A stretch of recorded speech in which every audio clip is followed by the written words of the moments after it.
तब कथामृतं तप्त जीवनम कविभिडीडितं कल्मषापहं श्रवणमंगलम श्रीमदाततं भुवि गृह्णन्ति ये भूरिदा जनाः।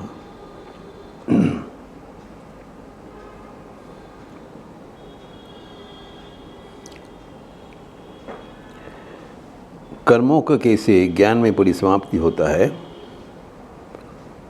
उसी का चर्चा हो रहा था भगवद गीता अवलंबन करते हुए कि ज्ञान को अवलंबन करने से अनायास में हम लोग न केवल पाप समुद्र तर जाते हैं, लेकिन समस्त प्रकार का पाप निशेषित हो जाता है।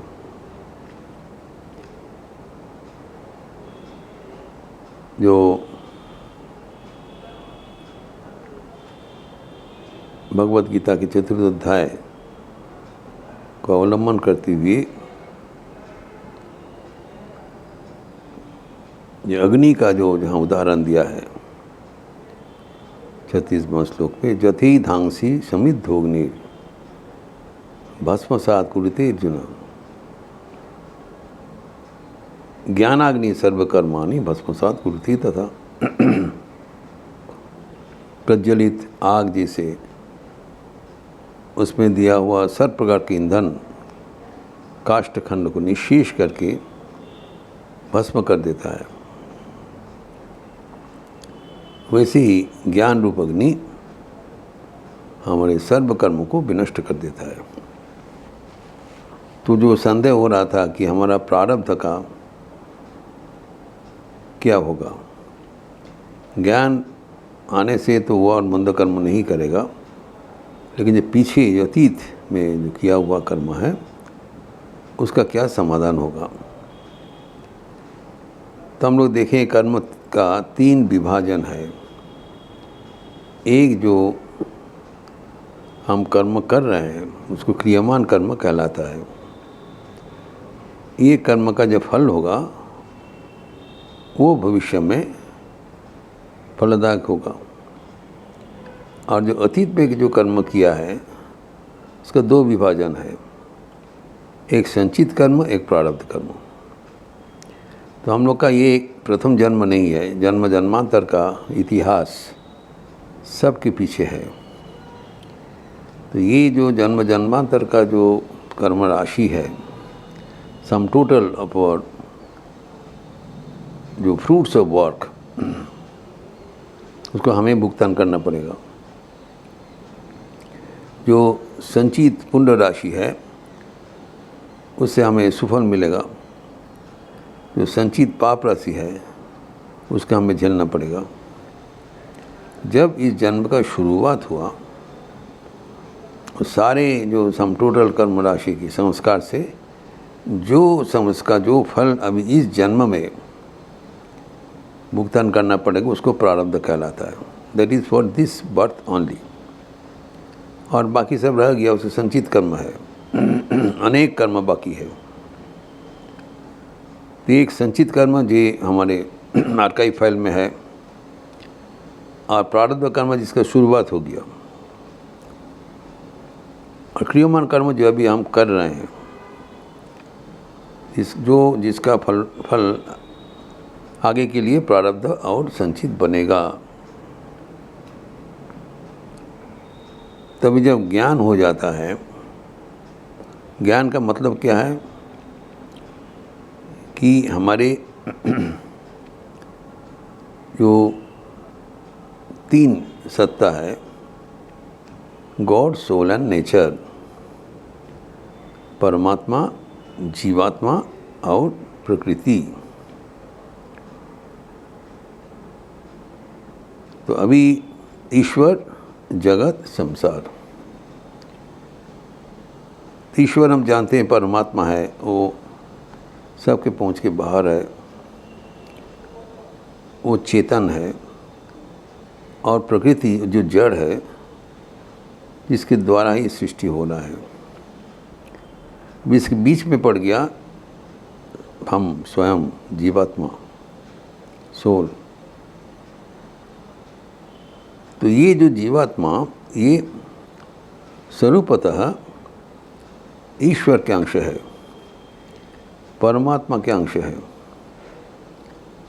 यही है वास्तव, सत्य। हम सब भगवान के अंश, ईश्वर अंश, जीव अविनाशी, चेतन अमल सहज सुख राशि। हम लोग सब चैतन्य मूलक है, जड़ नहीं है। हम ईश्वर के अंश है, परमात्मा के अंश है।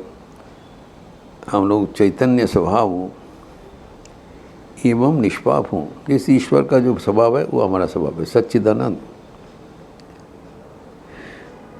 और ये प्रकृति है जड़, ईश्वर से ऐसी करके अलग लगा है। तो ठाकुर ने इसका समाधान किया, अग्नि है उसका दाही का शक्ति, ब्रह्म का शक्ति। ब्रह्म निष्क्रिय है, शक्ति सक्रिय है।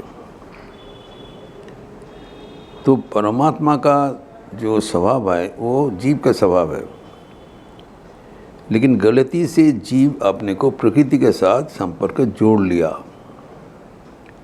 यही अज्ञान का जड़ है। जीव परमात्मा के अंश होते हुए भी अपने को प्रकृति का अंश समझते हैं। प्रकृति के भीतर क्या है? ये हमारा शरीर, ये शरीर, मन, इंद्रियां, ये जो दृश्यमान जगत है सब प्रकृति के अंतर्गत है। तो शरीर मेरा नहीं है, मैं भी शरीर नहीं हूँ, लेकिन हम गलती से मानता हूँ मैं शरीर हूँ। मैं शरीर नहीं हूँ, क्योंकि शरीर परिवर्तनशील है। लेकिन ईश्वर अपरिवर्तनीय है, हम अपरिवर्तनीय है। तो ये जो हमारा अज्ञान है, मैं प्रकृति की हूँ, मैं प्रकृति का अंश हूँ, जब इसको आवरण मिट जाता है, जब हम समझ लेते हैं मैं प्रकृति का नहीं हूँ, मैं ईश्वर के अंश हूँ, तब ज्ञान पैदा हो जाता है। ये ज्ञान अज्ञान का फर्क हुआ। जैसे ज्ञान प्राप्त हुआ तत्काल हमारे सारे कर्म राशि खत्म हो गया। वो कैसे हुआ? तो जब हमारा ज्ञान प्राप्त हुआ तब हमारा जो कर्तृत्व अभिमान वो खत्म हो जाता है। मैं कर रहा हूँ, मैं करता हूँ, जो कुछ किया जाता है वो हम समझते हैं I am the doer, which is wrong. जो प्रकृति का, जो समष्टि प्रकृति का जो क्रिया है वो हमारी इच्छा अनुसार नहीं हो रहा है, ये सोचने की बात है। हमारे नाड़ियाँ से जो रक्त प्रवाहित हो रहा है, हमारे जो श्वास प्रश्वास का आना जाना हो रहा है, हमारी जो दिल का धड़कन है, जो हम जो भोजन करते हैं उसको जो पचन क्रिया है, हमारे बालक से युवावस्था में जो परिवर्तन होता है, ये सब से हमारी इच्छा अनुसार तो नहीं होता है, ये तो ऑटोमेटिक होता है। कैसे होता है? प्रकृति का माध्यम से। इट इज़ नेचुरल, हम कहते हैं नेचुरल, प्रकृति जन्य है, ये हमारे कर्मजन्य नहीं है। लेकिन प्रकृति का जो किया हुआ कर्म जब हम अपना मानते हैं, इसी को कर्म कहलाता है। और ये अज्ञान के कारण ही हमारा बंधन होता है। कर्म से बंधन नहीं होता है, अज्ञानी बंधन का जड़ है। तो जो कर्म हम कर रहे हैं, अगर उसको हम नहीं कर रहा हूँ, प्रकृति कर रहा है, ये मान के करें, तो उसमें हमारे जो क्रियामान कर्म नहीं बनेगा, कर्म अकर्म हो जाएगा। और उसका जो कर्म नहीं बनेगा तो उसका कोई फल नहीं होगा।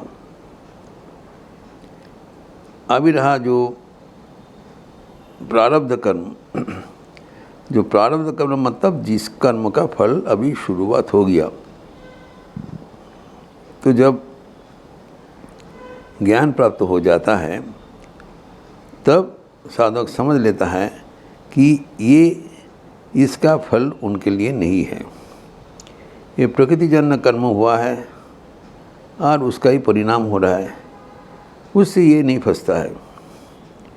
अर्थात जो प्रारब्ध के अनुसार उनकी जो परिस्थिति होता है, वो अनुकूल प्रतिकूल जो भी परिस्थिति हो उसमें वो सुखी दुखी नहीं होता है, क्योंकि उनके लिए नहीं है। ये एक्सेप्ट इक्वानिमिटी। जो तुरानंद महाराज का जो प्रारब्ध अनुसार कर्मांकुल हुआ था, जो काशी में थे, भयानक खत थे, तो सब बंद पूछते थे महाराज आप कैसे हैं? कहते मैं तो बहुत आनंद में हूँ। भाई कैसे? इतना आपका शरीर में जो दिखाई पड़ रहा है, आपका भयानक रोग हुआ है। वो कहते थे दुख जाने और शरीर जाने मोहन तुम्हें आनंद थे को। ये तो शरीर का कष्ट हो रहा है, मैं तो शरीर नहीं हूँ, मैं तो अभी भगवान के साथ जुड़े हुआ हूँ। तो हम जब शरीर के साथ हमारा संबंध बना लेते हैं तभी ना प्रारब्ध का कर्म हमारे लिए लागू होगी, उससे बच जाता है। अभी जो संचित कर्म है वो जो पड़ा हुआ है वो हमारे अज्ञान के आधार में ही है। तो ये मैं जो किया था उसी का कर्म फल होगा। अगर मैं ही और नहीं रहा, हमारा कर्तृत्व अभिमानी हट गया, उसको फल भोग करने के लिए कौन रहेगा? कोई रहेगा नहीं। ना रहेगा बांस, ना बाजेगा बांसुरी। इसीलिए हमारे जो प्रारब्ध कर्म तो हट गया, फिर संचित कर्म भी हट गया। तो 3 प्रकार कर्म जब निर्वापित हो गया है, निशेष हो गया, तब हम बराबर के लिए मुक्त हो गए। इसलिए कहा गया है कि ज्ञानाग्नि सर्व कर्म को एकदम निशेष करके वो खत्म कर देता है। इसलिए जो परवर्ती श्लोक में कहा गया है कि न ही ज्ञानेन सदृशम पवित्रम ह्य विन्दते तत्सम योगो संसिद्ध कालेन आत्मनि विन्दति। इसलिए कहा गया है ज्ञान का जैसे पवित्र पावन चीज़ और कुछ नहीं होता है। कर्म का भाग जिस प्रकार का कर्म होता है वो आखिर में ज्ञान में ही परिसमाप्ति होता है। ज्ञान के जैसे पावन चीज़ कुछ नहीं होता। पावन चीज़ क्यों? क्योंकि जितने कलुष राशि है हमारी, जो किया हुआ जितना ही कर्म राशि है वो सब को वो भस्म कर दिया, पवित्र हो गया। इसलिए कहा जाता है अग्नि अत्यंत पवित्र है, सब कलुष राशि को दग्ध कर देता है। तो ज्ञान का जैसे पवित्र कुछ नहीं बनता है। एवं जो साधक ज्ञान का साधन करते हैं वो अपने आप उनके दिल में एक ज्ञान प्रकट हो जाते हैं। एवं जब समय होता है वो ज्ञान राशि अपने आप प्राप्त हो जाती है, किसी के पास जाने की जरूरत नहीं है। तो कर्म करते, निष्काम कर्म करते हुए जब उसका अज्ञान राशि निर्मूल हो जाता है तब इस जीवन में ही वो ज्ञान का शुभ आलोक में, ज्योति में भासित हो जाते हैं, पवित्र बन जाता है, उसका जीवन धन्य सार्थक हो जाता है। इस प्रसंग और भी विस्तार करने के लिए अगले दिन हम चर्चा करेंगे। ओम शांति शांति शांति। हरि ओम तत्सत। श्री राम कृष्णार्पणमस्तु। आप लोग अच्छा रहिए, स्वस्थ रहिए, आनंद में रहिए। नमस्कार।